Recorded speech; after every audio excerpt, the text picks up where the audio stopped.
possession game.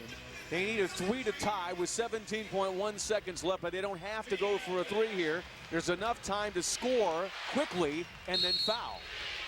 Hamilton, the rookie, inbounds to Lawson, who has a game-high 22. He's driving. He's driving. If you know He what. kicks to Harrington, who ties the game with a 3. Harrington, who has been demonstrative in many ways here in the fourth quarter, now has reason to celebrate. Is that the guy I said I didn't like early on? Not didn't like, but just have problems with him. He worries me a little bit. That's why. 92-92 after Harrington's 3. Well, you see the ball in the hand of Lawson. He drives and then gives it to his teammate.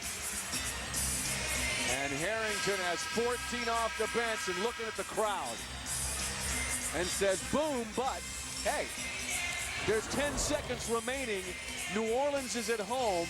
They have a chance to win this game in regulation. Lots of ways.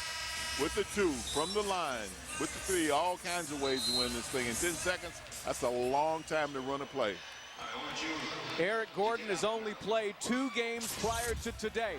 One of them was the season opener in Phoenix. This shot by Eric Gordon was a game winner.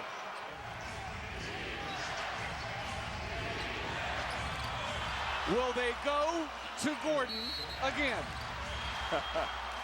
First good shot available. Remember that Kaman cleaned it up earlier to give the Hornets the lead that they have. So I'm thinking inside is also something that you might have.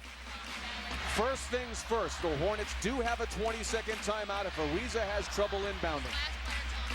The last player talked to by Coach Williams was Marco Bellinelli. So look for Marco Bellinelli, folks. Here's Gordon.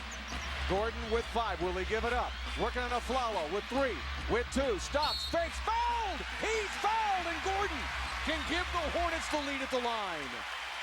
Wow. Well, he was dribbling towards Marco, Gordon was, and then that great head fake. Just look at the basket, folks. That always gets defenders off of their feet, and Eric Gordon draws the foul. Now throws the deal.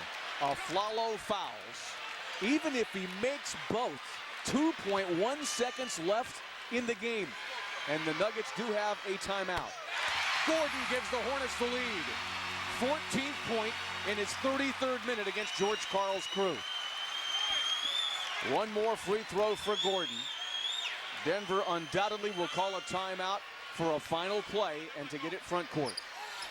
Gordon makes the free throw. There's your last remaining timeout for Denver. They'll talk over strategy with 2.1 seconds left. Has Gordon won his second Hornets game in just 3 tries? Talk about a Cinderella finish for the guy who was the key to the big preseason trade of Chris Paul to the Clippers. Well, that would be a lot of drama and quite a story. Quite a storyline. Well, let's talk about Denver storylines because Harrington just tied the game with a 3, but it's Lawson who has given the Hornets the most trouble with a game-high 22 points. They only needed 2 to tie, a 3 to win it. A 2 would send it into overtime.